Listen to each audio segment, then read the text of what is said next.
welcome everybody to Rise webinar. Today we are going to have a really interesting and fun talk with Carrie and Nadeau, co-CEO of Loop Insurance, and we'll introduce Carrie here in just a minute. But first, a few announcements.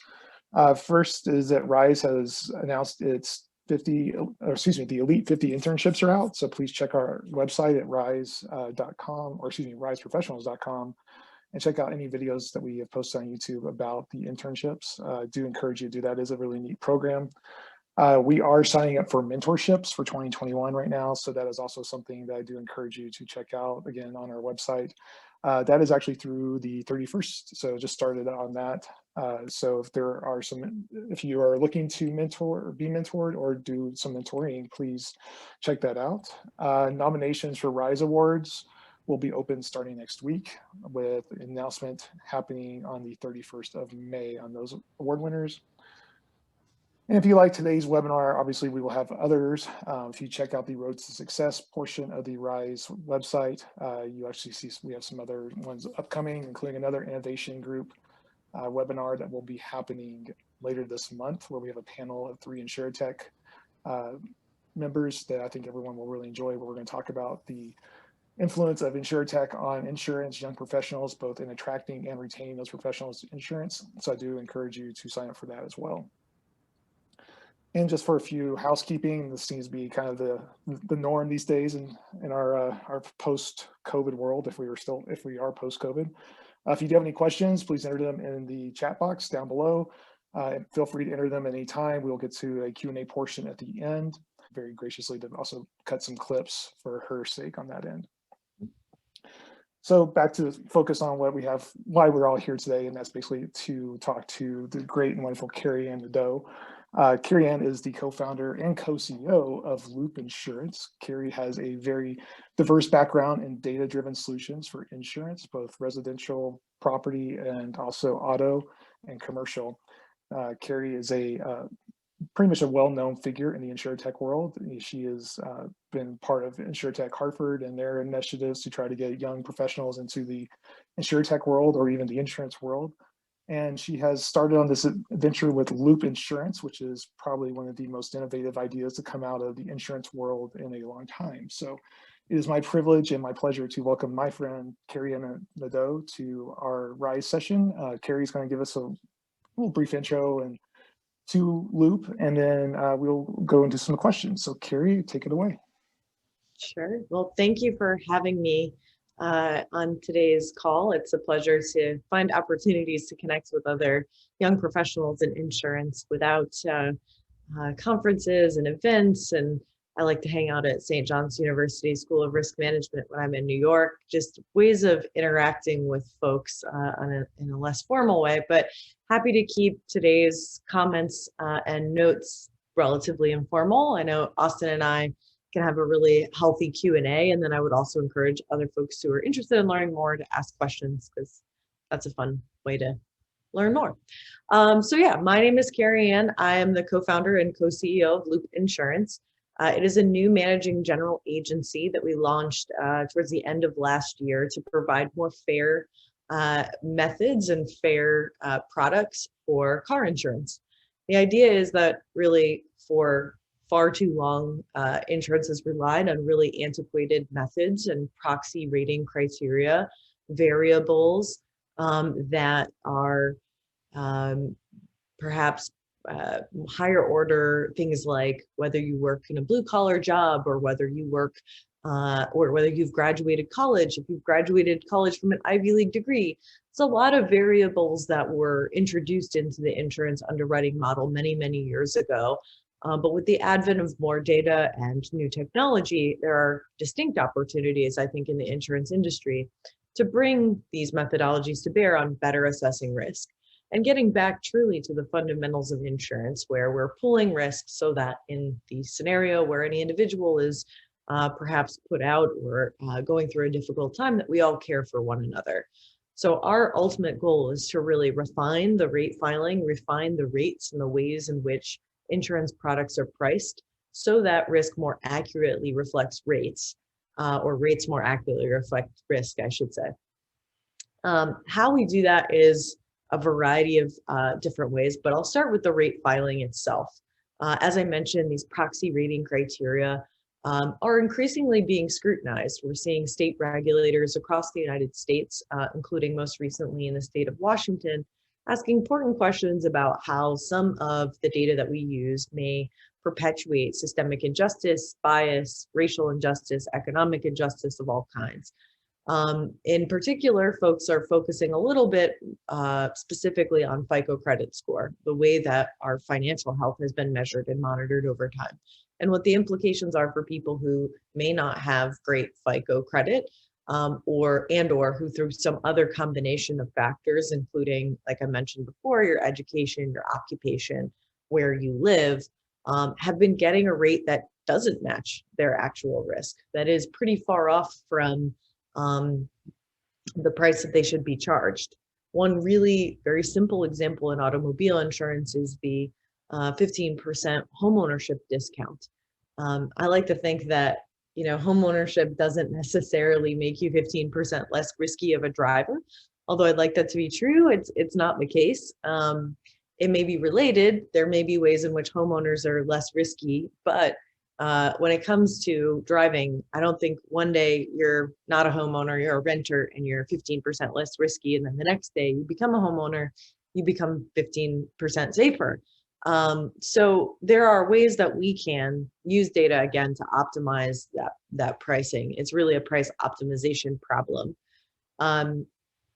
What we find when we do this, right? What we find when we throw some of the old guard out and introduce new rating variables, is that the impact of the way things always have been done is disproportionately borne on low income people. In automobile insurance, we look specifically at renters.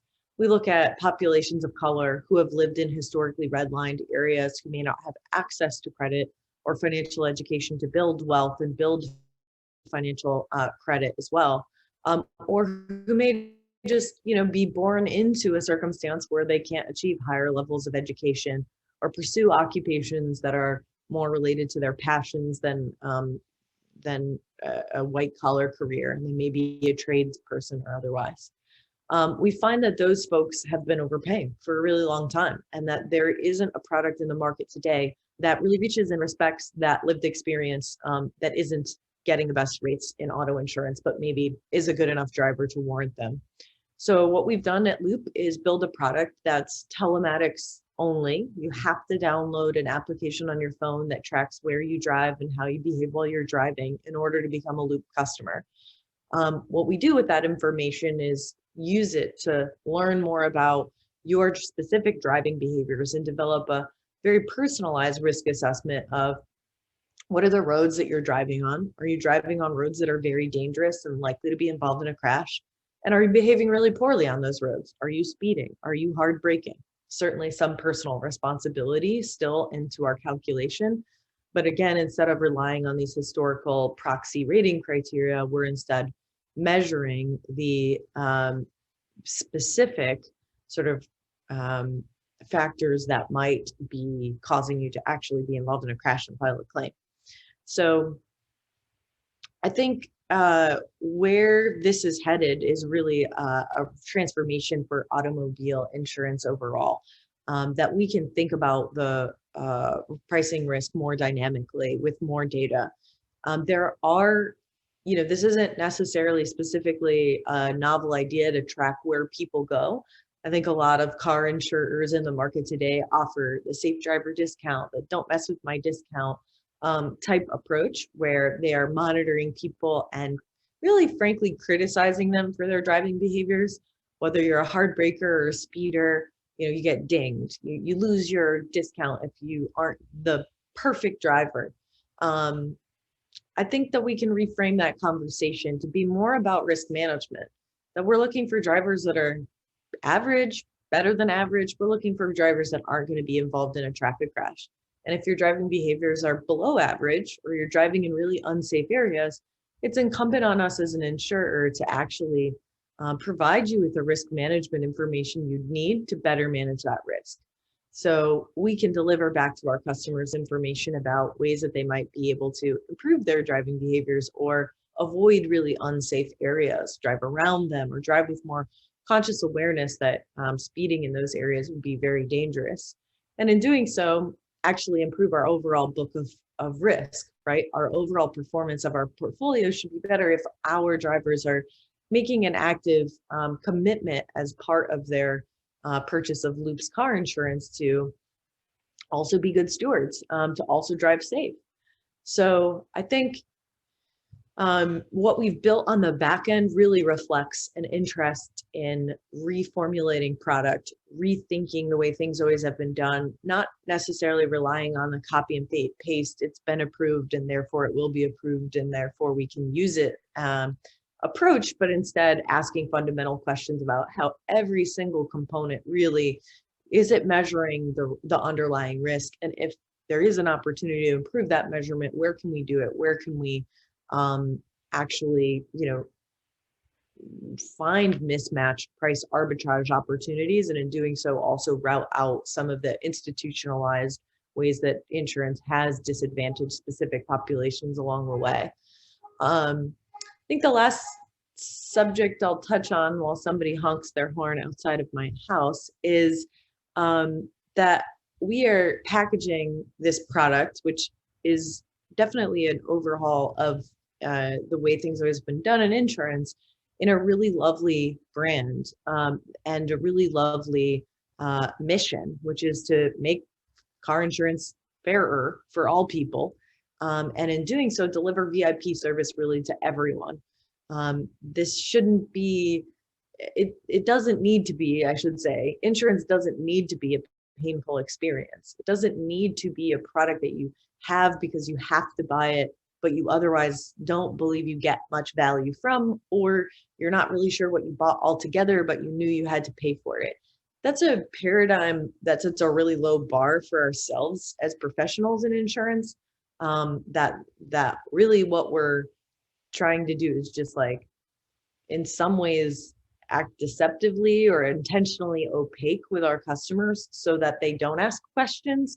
I think our approach is really to be a lot more transparent about what we're trying to accomplish, the commitment we're asking our customers to make with us, and the service that we'll provide in exchange. That if your car does break down on the side of the road, that your insurer is going to be there for you.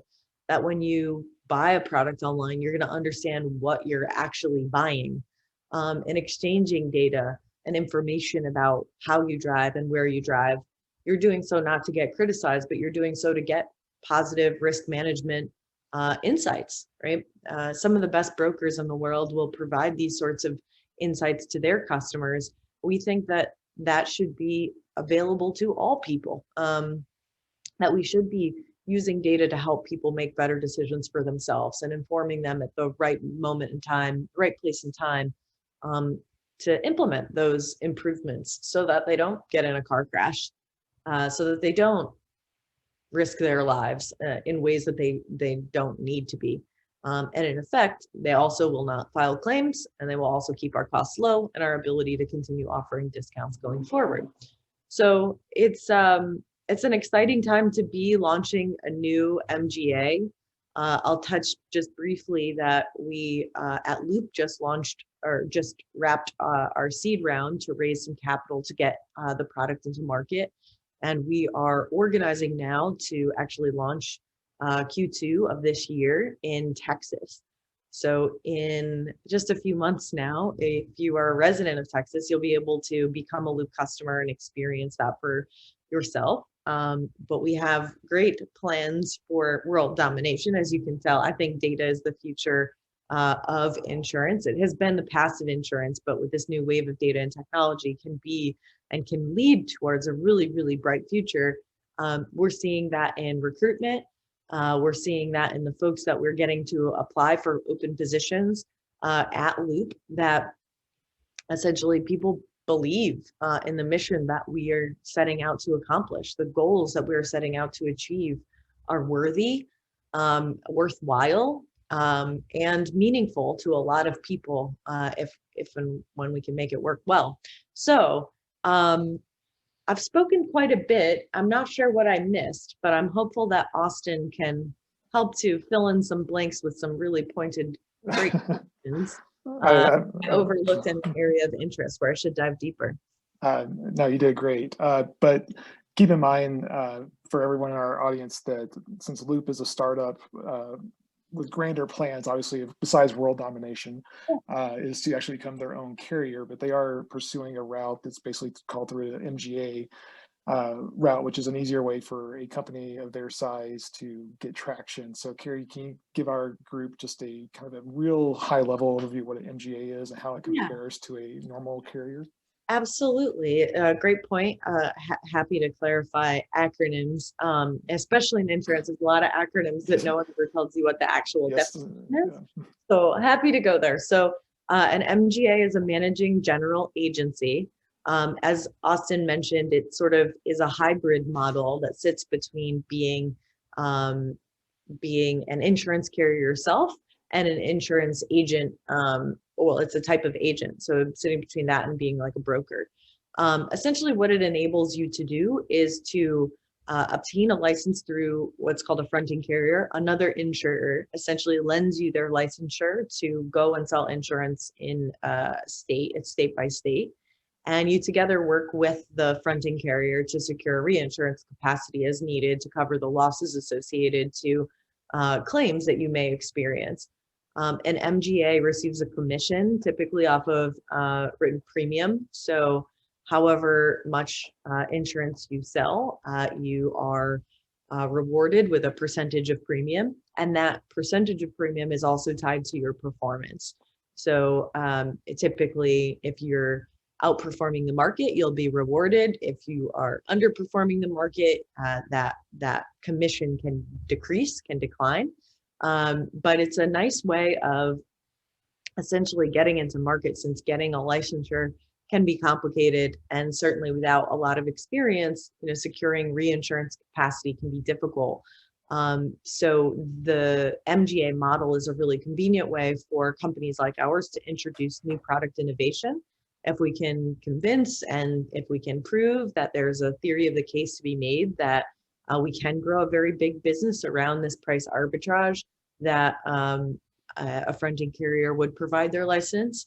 It's a nice way to enter market while also ceding most of your losses to a reinsurance carrier and not necessarily taking them on yourself.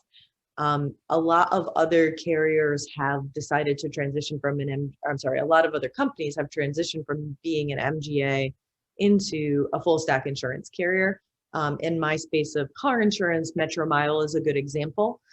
You can become a full stack insurance carrier over time and transition state by state based on the business that you're writing. And I think that's a good option for a lot of people who want to have more control over the entirety of the book of business, who are performing well and want to own some more of the commission, right? Don't want to be on a commission structure, just want it to be performance based.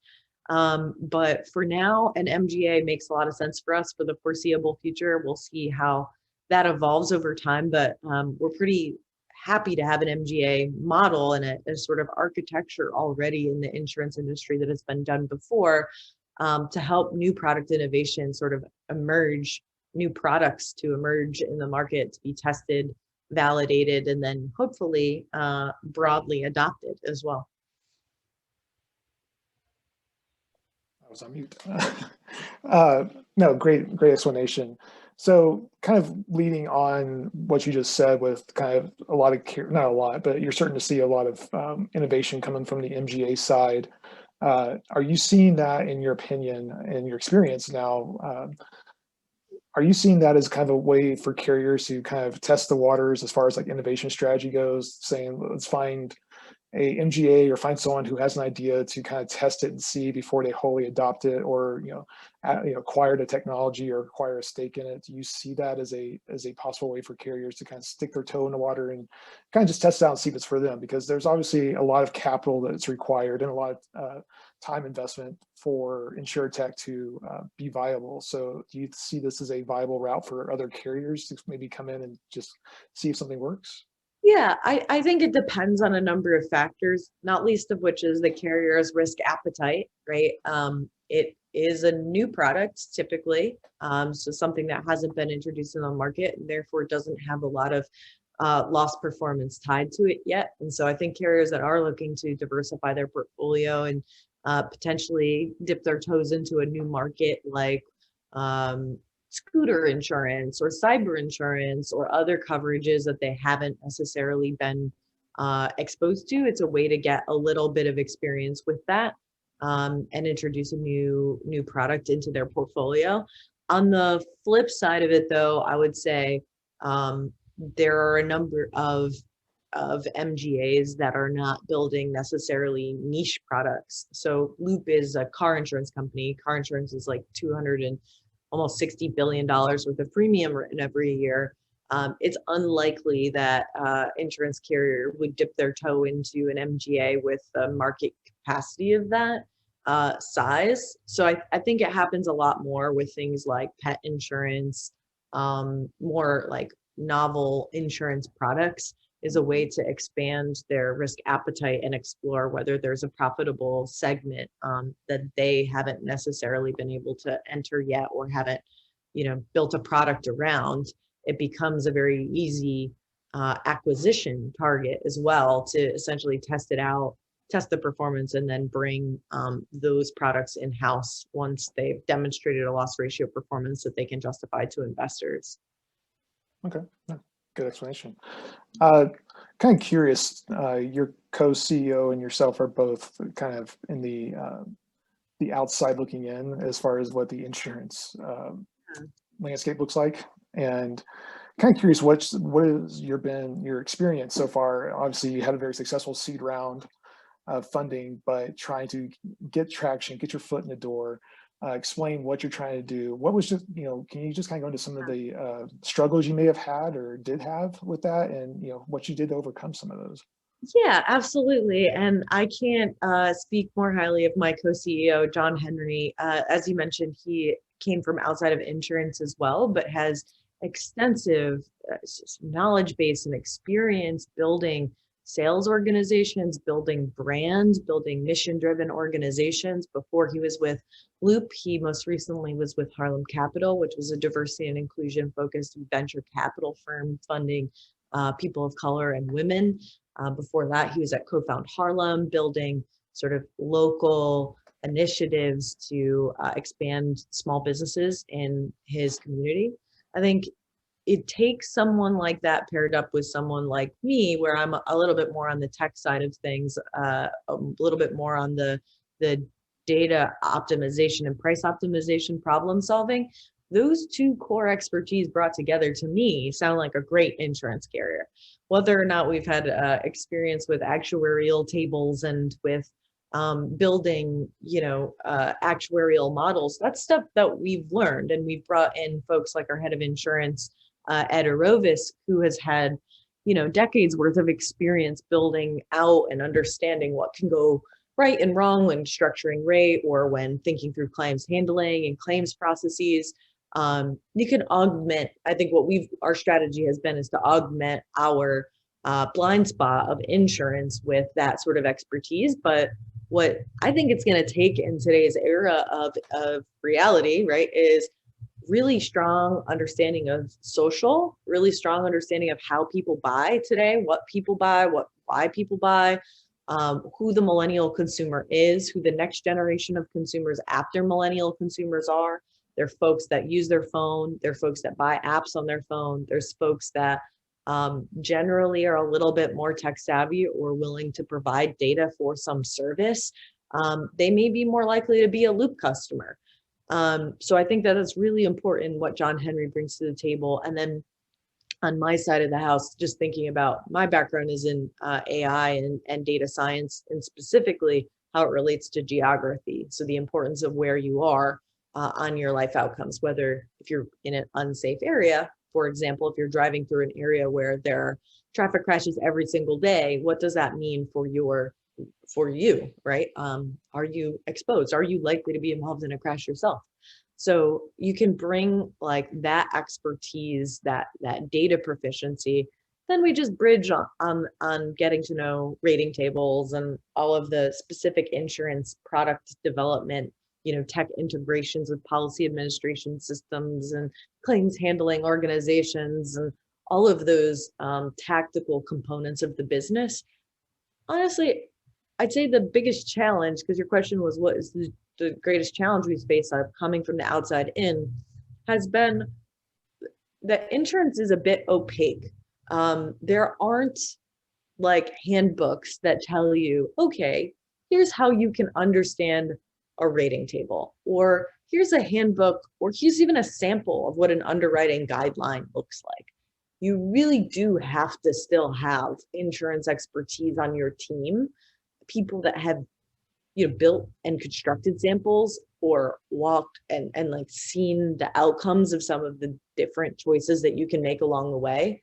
The implications on over discounting, for example, bad drivers, which has led folks or led companies like Root to adversely select. These are things that we think about. We think about, for example, geographic over concentration in Houston, which is likely to have hurricanes and hailstorms. You have to have that still on your team today, I think. But what would be great to see as methodologies evolve and as the industry evolves is just more transparency around the material, like physical handbooks, literally, of information that help explain the opaque, because we can't rely on just sort of like passing it down like a good story through your family, right? It loses information, or it loses knowledge. Like that's why it takes so many people to operate an insurance company today, is because it isn't, a lot of stuff just isn't written down, like how stuff is supposed to work. And if it is written down, it's not shared, right? There's like a reservedness. There's a this is my secret sauce kind of mentality versus a mentality that I think celebrates, if we all have the basics, if we're all on the same page to start, we can all get a lot further together because we're all starting from the same information. Starting at a deficit is real, but I think we've been lucky that we have people on our team that can really supplement those lived experiences and bring that to our team. But I hope for the future that becomes less of a need, that you can come from outside of the industry, know what an MGA business model is, and execute it with good data and good ideas and good marketing and all of the things that you need to be a successful insurance carrier. Unfortunately, today, I just think there's so many things that you need to be a good insurance carrier that maybe, just aren't broadly available to new market entrants. And that can really limit what sort of new products come to market. Folks like Boost, Alex Maffeo, who runs Boost Insurance, is trying to deal with some of this problem by essentially creating an MGA business model out of a box and saying like a lot of the things that are difficult to learn because there's not a handbook or there's not opacity in the industry, relationships that are hard to negotiate. For example, if you don't have a long-standing relationship with a reinsurer, starting from scratch on a new product can be an impossible feat to overcome, right? So he's tried to shortcut some of those difficulties by producing a product that can help bridge. But I hope one day that, new companies like ours will come into the space and say, it's not okay. Like, we're not the last people to have good ideas. There's going to be people who come behind us. And if we can get them started with what took us 3 months to figure out ourselves and just hit the ground running with that information, we're going to get to see a lot more cool things come into existence in insurance. So hopefully just a lot more sharing to come, would be my sense. Cool. No, I totally agree with you that our ability to keep things close to the vest is probably nearly unrivaled outside maybe the tech world on how we do things. Yeah, and it's frustrating because I think it prevents a lot of companies or a lot of people with the ambitions such as you're showing to actually start up and do something different, because it's so mysterious. There's just, if you can go to the average consumer and you say, hey, how's your auto insurance? How's it priced? And they'll kind of look at you like, I don't know. I answer these questions in my form and that's it. I don't really know what drives my rate. Yeah. And it's funny because, I'm doing a lot of going into rate filings and understanding the nitty gritty. Like, we were just reviewing a rate filing the other day, for example, and for whatever reason, this company was giving discounts to elderly people who drove luxury vehicles. Maybe there's some actuarial justification there, but like, I'm not about to perpetuate that standard. But it takes like going into line by line by line of thousands of pages of information and just like understanding conceptually what was built into the model. And then the other thing I was going to say on that was that I think that that also is true, not just for insurance carriers to MGAs or inhibiting innovation in the insurance market. It's also insurance product development. I think it's also the lack of transparency is inhibiting customers' abilities to make good choices for themselves. So there's some, real inhibitions in insurance to see new products come into market because it's risky and it's scary, and that will always be true. Where I think we're doing a disservice is that we aren't allowing literally customers to know what they're buying. My mom tried the try before you buy hard braking speeding app on her phone just to test it out for us along with us.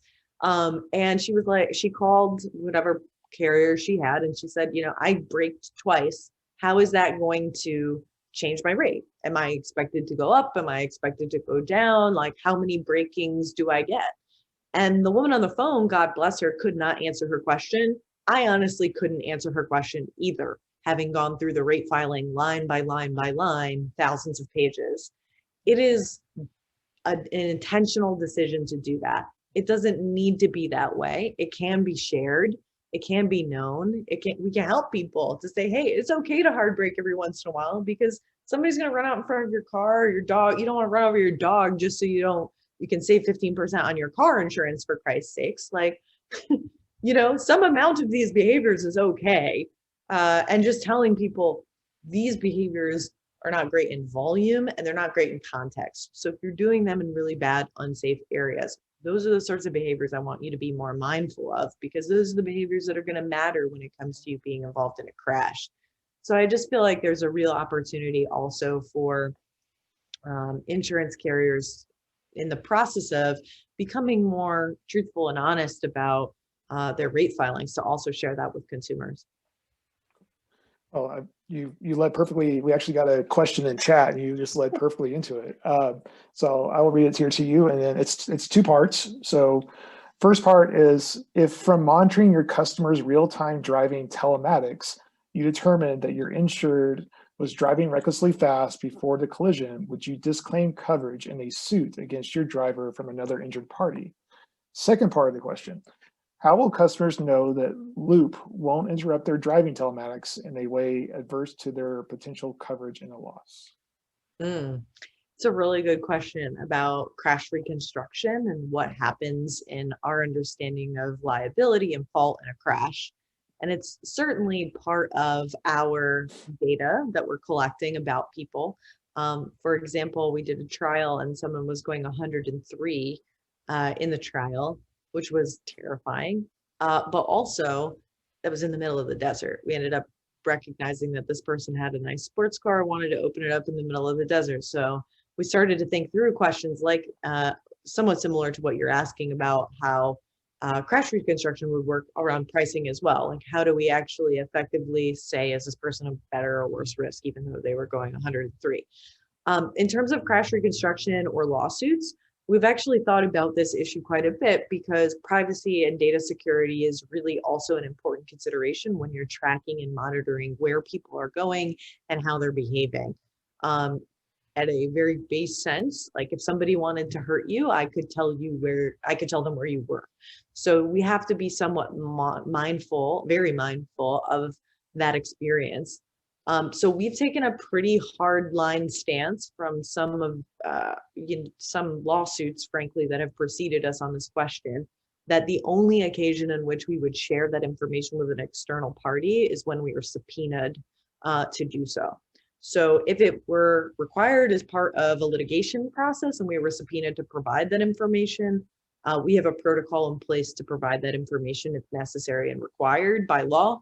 But otherwise, it is not worth compromising or even potentially compromising our customers' data and the agreement that we've made with them around who will share that information with and when, um, even if it's relevant to anything other than a litigated event. Okay. So if your customer is driving recklessly, obviously you've got telematics that can show that. Would you, if they were involved in an accident, not discussing the severity of accident, just say an accident, would you disclaim coverage for their reckless behavior beforehand? Can you look at the telematics and say, you were not driving, you were driving recklessly before this, we're not going to cover this loss. Would you? It's possible. It's possible. It's not something that we've planned to do. Okay. So you followed up a question here. He asked, but would you disclaim based on your own collection of at-fault data? And he just asked the same question. Yeah, it's not something we plan to do currently, but it's something to consider. I think what we're aiming to do is actually identify those drivers that are most likely to be involved in a crash early in our process. So in the first 6 months of your enrollment with us, ideally before a tragic event like that happens. What we want to be screening for is the guy that's continuously going 103 all of the time. His rate should reflect that, and he probably won't be a loop customer for very long because he can get a much more competitive rate with a carrier that frankly isn't monitoring those behaviors. So that's the way that we've kind of conceptually thought about creaming our own pool of customers in a way. Like folks that don't drive safe won't stay a loop customer for very long, and hopefully they won't have a claim before they move on. Cool. Kind of a curious question. We've seen a rise in AI in insurance, both through like the underwriting side, the claims side now. I'm sure there's some actuarial assistance with AI that's being done too, or vice versa, say. Are you guys going to be utilizing AI? Because I mean, when you look at somebody like Lemonade, they're the kind of the high water mark right now for AI. I recently saw, I believe it was on Twitter, I saw that they were boasting that their claims process is now below 3 seconds. I think they've got down to like a little less than 2 seconds on their claim process because basically their AI algorithms figure out, if it meets these criteria, it's not fraud, and they pay. Obviously auto insurance is a little bit different beast than a renter's coverage on that end. But are you guys planning on utilizing it? Are you planning on utilizing it in the future? And just kind of your general thoughts on that. Yeah, there's been a lot of mysticism around AI and insurance, right? A lot of, I think, early applications and examples like Lemonade that have used it for claims handling, which I think is an important component, right? Because that's where a lot of the costs of the businesses spent is on actually mitigating or handling claims. So I think it's really an important application of AI. Where we, though, concentrate more so in our efforts at AI is in pricing the risk accurately. So we do have AI as part of our methodology to rate risk. It specifically sits into the territory rating factor, which is where we assess what are the roads that you're likely to be driving on near your home, and what are the probabilities of a crash on those roads. So instead of using zip code or other sort of geographic proxy, what we're trying to get at is a more precise measure of, are you on roads that are likely to have car crashes, and through maybe even no fault of your own, you could be the best driver in the world, just driving in places that crashes are likely to happen.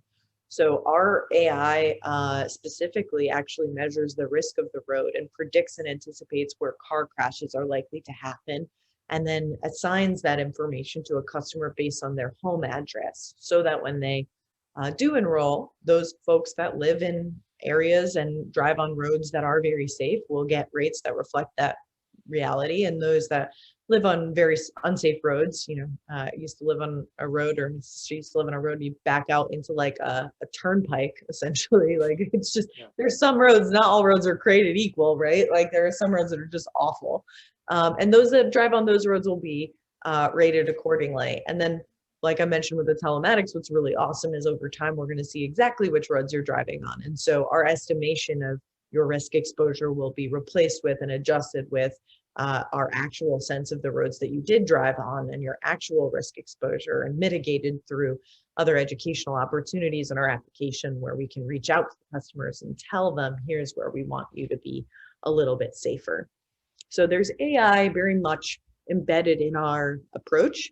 I think you're going to see more and more AI in pricing and price optimization.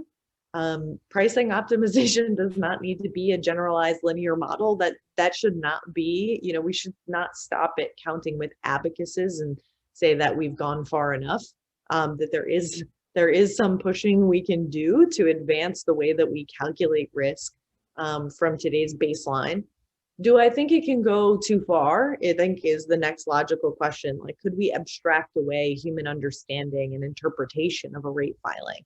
And that's where I think state regulators are increasingly playing an important role and need to become even more educated about black box algorithms. We're not seeing those accepted broadly anymore, although many of them did get through in the last 20 years. We're seeing more open box or glass house is sort of the new frame coming around, the glass house algorithm, right? If you still throw stones at it, it'll break open. You can see through it. So I think that is something that is going to benefit consumers a lot, but needs to be regulated from a state level. It needs to be supervised. It needs to be understood. It needs to be regularly assessed and evaluated. Essentially, regulators need to ask more questions. And I'm sure that, our investors will be like, don't tell regulators to ask you more questions. It's the last thing you want, but it's an important period where I think regulators do need to get themselves educated, and the carriers need to be participating in that education to make sure that what we're setting up isn't just the consequence here could be the perpetuation of redlining. We all look at redlining from 20 years ago and say, what a horrible practice. But then we use FICO credit score as a proxy instead of geographic, zip code or your tract, right? So there's ways that we're perpetuating things that we don't want because we're avoiding this evolution of technology because it feels hard. And I think those are the problems that this generation is going to solve, because frankly, like, these kids are coming out of high school with Python, right? Like, they don't find the problem so hard to solve, but they're just as offended about it being a problem. And so we'll be motivated to bring new technologies and new methodologies to fix. But again, needs regulation. Like, I am not for non-supervised. If you can't explain to me what is going on in your model, it shouldn't be used. And if you can't demonstrate that it isn't disproportionately discriminating people of color, and people who are poor, and people who have had a hard time getting insurance, people who are otherwise living difficult lives because they can't afford a lot of things that are priced using these factors. If those things are true about the way that you're pricing insurance, I think that leaves a lot of opportunity for a new product like Loops to come to market. Yeah, great. I kind of, you touched on something. It remind me, you wrote an article about a year ago, I think it was, basically on how the use of credit scores is kind of, is, we know it's not fair because of some people can't build their credit, they're adversely selected, maybe they had a bankruptcy or a medical emergency or something that's kind of ruined their credit for a while, or minorities are usually adversely affected by credit scores for whatever reason. And insurance has made very overt steps to kind of move away from credit score as a main driver of decision making. It's still being used, obviously, for financial decisions, if you buy a house or car loan. But for insurance, we've moved away from it, and it seems, at least in my experience, I've seen kind of not really a unknown of how to replace it, but we're still kind of looking for that magic tool, that magic key to kind of figure out. And it sounds like you might be onto something with, hey, it's not really about who's behind the wheel, it's more about where they're driving, when they're driving, and how they're driving. And then you combine those. That's very simplification of it, but you combine those as a replacement for that, because we all know that not everyone can have a perfect credit score and still be a good driver. We know that people are Yeah. no one's a perfect driver all the time. I mean, and telematics is not a perfect device. So, Mhm. your thoughts on kind of, is this where the future is in auto insurance? I think so. And the reason I think that is just going to like the fundamentals of statistics, right? The more observations about of information that you collect, so you gain precision, you gain accuracy, and then the more directly you're measuring something, you also gain precision and accuracy. So if you can get close to measuring what actually causes a car crash, you are developing a um, more precise metric, a more accurate metric of what the outcome that you're looking to model is. I think the other benefit is that not only are the variables that we're collecting more helpful determinants or more highly correlated determinants of a car crash, they're also variable, right? So they're allowed to change more regularly. And why you would want that is because you have a credit score that maybe changes once a month. Any volatility within that period wouldn't be measured by your credit score. Or if your college education, you may be taking night courses, you may be taking online courses, you may be advancing your education in any way, shape, or form, but we're not actually measuring the ways that you're improving on the measures that we have. So I think it's really important that this measure of telemetry, like actually tracking where people go, is also allowed to change. You're allowed to improve. You have the ability to actually improve your score in a much shorter time frame with more micro actions than opening a bank account or paying off debt. Like that stuff takes a long time. You're stuck in that band forever, for like longer than your insurance rate should adjust if you're actually improving your financial health. So I think you can't be wrong if you're, I mean, I'll bite my tongue and say can't be wrong because nothing is certain. But I think I'm in a much better position measuring with greater accuracy, precision, and dynamism, the outcome that I really do care about, which is somebody getting involved in a crash. So if I can do that, I avoid the question of like, should we do credit or should we not do credit? I think there's a better measure that we don't need to debate credit so much as we need to start building models to see what happens with new variables. Credit could be garbage in and garbage out.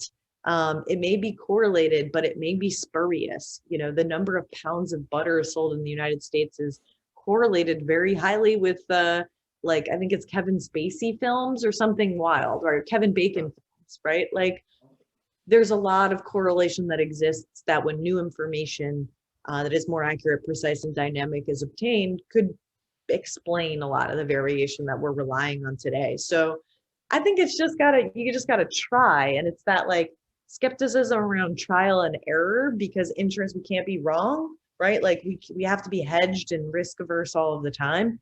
But it's going to be requiring some trial and error with new ways of thinking about the world that will showcase, hopefully, that we can be even more precise. I think it's a low bar. Like, I think it's a low bar to pass that, like, knowing your credit score, I can predict your car crashes, or knowing exactly where you drive, when you drive, how you drive, I can predict car crashes. I just feel like it can't be wrong. It's interesting you talk about prediction. So I'll give a minor plug. I help run the risk club for Rise, and I'm writing a white paper right now, hopefully finish it by this time next week, basically on how statistics and probability language has really kind of driven or helped to drive the distrust of the use of statistics. And we saw a very large example of that in the past year with COVID and the use of mass social distancing. And my conclusion in the paper really centers around that insurance can do a better job about being transparent in what drives rates. Instead of saying you've got a 70% chance of being in an accident, you can say, you can lower your chances of accident and lower your rate by doing this. And so instead of telling people you're part of this percentage, just tell them what they can do to avoid it. Because you and I've talked about this just on a whim, but Daniel Kahneman in his Thinking Fast and Slow book, he goes into the two mind theory. And really, with everything that we face these days, are that system one thinking, the instinct based thinking, is kind of taken over, basically because we've got to process so much more. And that if we see statistics, we automatically categorize that it's a with me or it's against me. And you kind of have to figure out how to trigger, insurance needs to figure out how to trigger the people to realize, hey, my company is for me, not against me. And I can tell you with personal experience from telematics that I think my insurance company is against me. Yeah, Just they based on are, what, is the yeah, sad truth, right? Like, yeah, I don't think it's a perception issue. I think it's like an intention issue, right? Like, carriers don't resolve claims quickly because they can make more on invested premium. That's the truth, right? Like, the intention is to actually withhold money from you. I just think that paradigm has to change, that like insurance can be a product that cares for its customers. It's a hard uphill battle to climb, though. I'll tell you, like, our competition is running Super Bowl ads. So you can imagine, like, I guess I'm a want for difficult problems, like a big challenges and hard problems to solve. But again, I just think the bar is quite low. Like, I don't actually worry about the get-go kicking my ass on measures of community engagement and the way that we care about our customer and treat our customer and be in their lives, right? Like, we don't have to do much. We're going to do a lot. We don't have to do, but we don't have to do much to be better than the competition in this space, which means that the bar is just set so low that we may have actually like ruined consumer confidence, ruined consumer trust. Like, if I was a cable company and I came and I said, hey, like, I'm not Comcast, I'm not RCN, right? Like, I'm not your bad guy cable company. I'd be like, prove it. I might not even give you the chance to prove it because they've ruined the reputation of the cable and television industry so much. But then you get a player like YouTube TV that comes in and says, like, fuck all that noise. We're just going to do it different. We're going to create a product that you love and give you the service that you need and charge you appropriately, maybe a little bit more expensive, but nonetheless, like, I think a lot of today's consumers are like, I would never buy Comcast again because I found a product that actually treats me well and like yeah. is a product that's designed for me and I like using.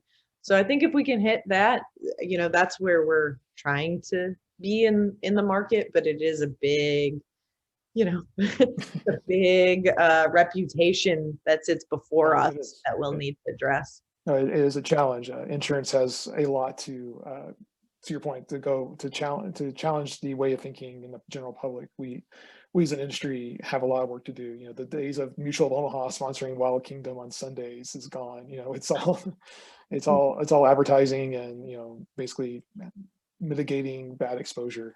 It seems like. Yeah. But we have one more question, actually a good one to end this discussion on. It says, how are you planning on pricing, charging, for example, per mile, per trip, per day, etc.? Or is it still more traditional per 12-month period and based on aggregate driving scores? Great questions. So we aim to, or what we're introducing as a product is a 6-month product. So I guess in that sense, it's more traditional. That your rate will be changed every 6 months, or it will be adjusted to reflect your driving behavior every 6 months. So you do have opportunities, like a long enough window to actually drive safer and improve your performance. We took a look at pay per mile. We took a look at pay per trip per day, those options. And I'll say I'm skeptical of them because of the disproportionate burden that is put on people who do need to travel many miles. I think it's problematic that if you live in suburban poverty and you don't have access to public transportation, but your job is farther away from work, that you should be charged more. If you live farther away from healthcare systems, so we're talking about people who live in rural communities, I don't think you should be charged more. And so I have an ethical concern about the consequence of pay per mile and pay per trip, that I think it made sense for us to actually stay with a 6-month policy, to give people enough time to actually mature. We're not looking at the number of miles that you traveled. We are looking at your aggregate risk score, and we're weighting that with some information about how dangerous are the roads that you drive. And the initial price, I see the question. I think a lot of folks did try before you buy. We're not doing try before you buy right now. That's not in our initial launch plan. we have a really good sense of how dangerous are the roads around your home, how many crashes happen, within a 15 or 25-mile radius of your home, or 25-minute even drive, a regular commute from your home. And so our initial price is actually pegged to our understanding of whether our own internal development of whether you're likely to be involved in a crash. And then we'll adjust if you're a person that, takes a left-hand turn out of your driveway and drives 100 miles west every day, your rate is going to change because frankly, your personal experience is different than we expected it to. So your territory will adjust, your usage-based insurance price will adjust as well. So right now, the rating factor at enrollment is just a 1. You don't get a discount. You don't get a premium for enrolling. But if you're at least an average driver, you'll be getting a discount. I think something like more than 60% of our customers we expect will be getting discounts based on the performance of their driving. Okay, great. Well, we've got 5 minutes left, so I really appreciate the time, Carrie, as always. Look forward to seeing what comes out from Loop, and this session, I guess we should call it, will be posted onto the YouTube channel, and Carrie has also said she will be posting some to the Loop website, so look forward to that. If you haven't followed Carrie on Twitter and also Loop Insurance, you guys have a Twitter account too. We do. Also, I'll make one plug for myself, Yeah, go ahead. We are hiring. We have a junior level position for pricing and underwriting a person to join our insurance operations team. And I wanted to make sure to mention it to this group because working for a startup can be a really powerful way to feel like, wind is underneath your sails and there's opportunity to do things new and different. And it can feel very empowering to be a part of a team that's growing. So if that feels like a type of role that you might be interested in and or qualified, we'd love to have you apply. And the information on how to apply is on our website, loopinsurance.co, or Loop Insure, I'm sorry, Loop LOOPINSURE.co would be the place to go get more info. Great. Well, as always, appreciate it. And if there's anything that comes about, feel free to reach out to Rise, and we will certainly pass on any further questions to Carrie. So with that, we will stop the webinar and hope everyone has a great day.